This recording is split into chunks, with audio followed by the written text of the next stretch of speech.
She's transformative and transforming, a shapeshifter, a mutant. A fixture of storytelling for centuries, the archetype of the witch naturally found her place as a character in film.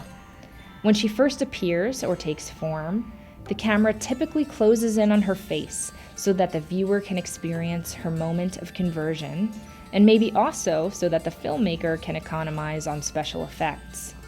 A witch is a being of trickery then, both in terms of what she can do and in terms of what cameras and computers are capable of creating. But we recognize her first and foremost as a villain, a malevolent woman who uses dark forces to bring about death and destruction. A helpful mission statement is offered in Dario Argento's Suspiria.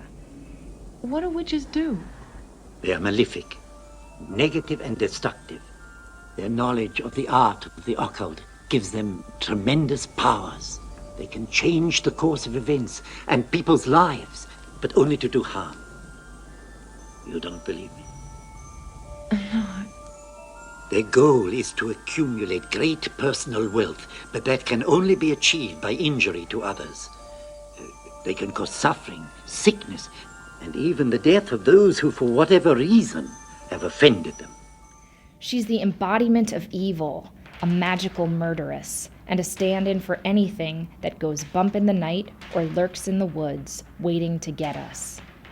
At her tamest, she's merely homicidal, one of Disney's many sorceresses, or the Wicked Witch of the West. Among so-called family-friendly witch flicks, the regaining of youth and preservation of beauty is a recurring theme, from the Sanderson sisters in Hocus Pocus, to Michelle Pfeiffer's Lamia in Stardust, to Charlize Theron's Evil Queen in Snow White and the Huntsman.